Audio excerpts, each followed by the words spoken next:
Sekarang kita nyeger kita. Iyalah, kocak. Permisi, Bu. Masuk.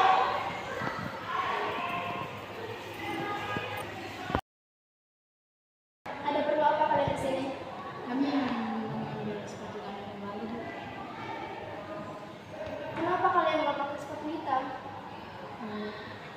Kemarin hujan, Bu, pas pulang sekolah sepatu saya basah, terus saya tidak punya sepatu, saya cuma punya sepatu putih itu.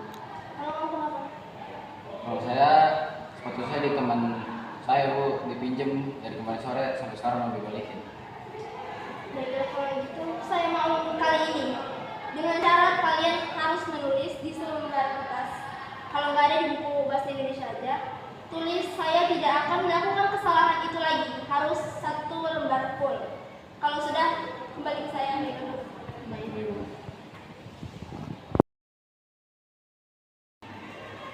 Selesai, Bu. Saya Bu. Sudah.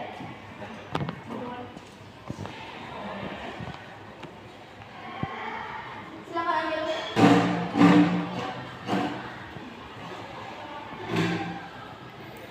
Makasih Bu. Ya.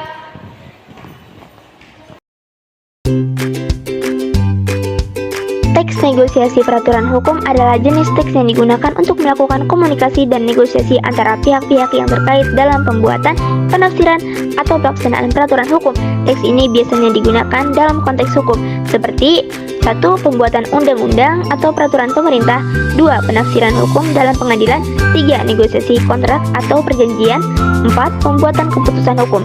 Adapun ciri-ciri teks negosiasi peraturan hukum adalah 1. Menggunakan bahasa yang formal dan teknis. 2. Menggunakan struktur kalimat yang kompleks dan terstruktur. 3. Menggunakan kata-kata yang spesifik dan teknis dalam hukum. 4. Menggunakan data dan fakta yang akurat dan relevan. Yang kelima, menggunakan bahasa yang objektif dan tidak bias. Tujuan teks negosiasi peraturan hukum adalah 1. Mencapai kesepakatan yang adil dan menguntungkan semua pihak. 2. Meningkatkan kejelasan dan keseragaman dalam penafsiran hukum. 3. Mengatasi konflik dan perbedaan pendapat dalam penafsiran hukum.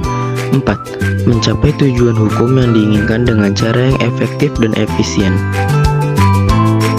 Contoh teks negosiasi peraturan hukum adalah 1. Undang-undang atau peraturan pemerintah. 2. Keputusan pengadilan. 3. Kontrak atau perjanjian hukum. 4. Surat keputusan hukum. 5. Nota kesepakatan hukum.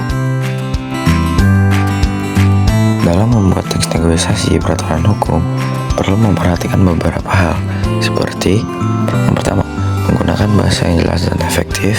Yang kedua, menggunakan data dan fakta yang akurat dan relevan. Yang ketiga, menggunakan struktur kalimat yang logis dan terstruktur. Yang keempat, menggunakan kata-kata yang spesifik dan teknis dalam hukum. Yang kelima, menggunakan bahasa yang objektif dan tidak bias.